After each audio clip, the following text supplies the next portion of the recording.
This is an unabridged audiobook of the story called The Vizier.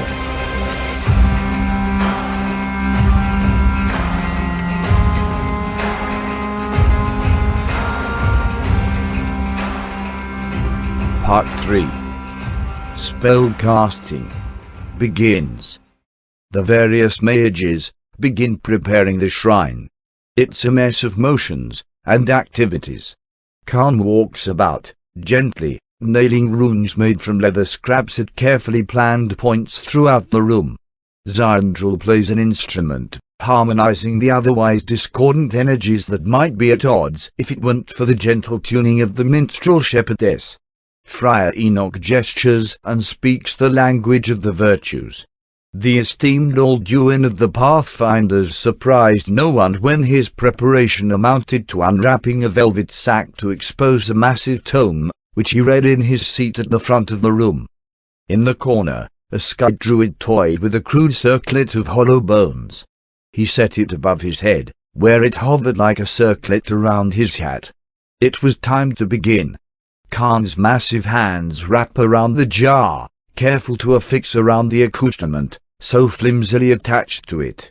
He stares into its contents, watching the workings of the obsidian heart, counting as the attached ducts stirred with a sort of life. The various vials surrounding Bernardo's soul jar begin to hiss to life, emitting a purplish mist, translucent at first. A stalk, or a tendril, rose from the jar, a light purple hue, the usual manifestation of arcanic work made physical. It rose like a pillar, thinning as it seemed to pull itself from the concoction, which bubbled to the point of overflowing over the rim of the jar.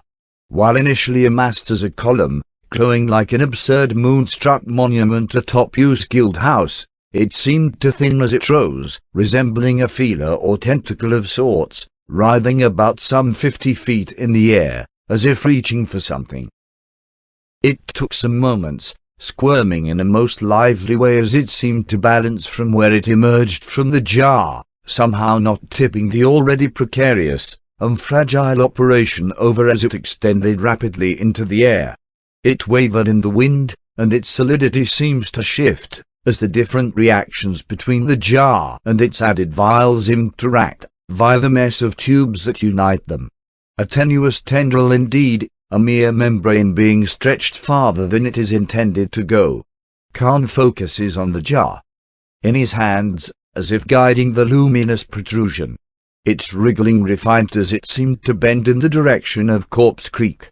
Suddenly, with a flash, it extended in that direction. It was like an awkwardly angled shooting star, rapidly losing mass as it glided past Darvadon's peaks. As it moved, the pillar amassed atop the ritual seemed to shrink as it stretched towards its destination. By the time it reached the misty cloud that was presumably Bernardo, it had thinned to a glimmering filament, barely noticeable in the night sky. Their connection was barely a taut thread strung between the cloud and the Militia hall, as though it was given the length for this travel and not a hair more. In the guild hall, the jar in Kaern's grasp seemed to react to this development with an energizing of its workings, and a colorful wash across the solution and the miasma alike. They did it. They made contact. The Vizier, whose fingers allowed him to interpret these actions and more, suddenly found a part of himself dispossessed. He knew where he stood, but when he opened his eyes from his concentration, he found himself elsewhere, at least partially. It was a place between places, a construction within a lump mass of void, to retain what he could of himself. It was not as much a stop in his deteriorating soul's journey, but an induced torpor, manifest in a place featuring mottled cobblestone, Kaern stood barefoot upon. Though he tried to focus on the flame, and a figure beyond it, Kaern could see a bit into the distance, and could tell this place was little more than a cocoon, suspended in the void which slowly dissolved its edges. Being present here and Darvadon simultaneously, Kaern observed that time processed differently in these spaces. It wasn't simply the misery of this place, a lesson in pain's defiance of time. Rather, it was an intentional inertia, a status to preserve what little remained.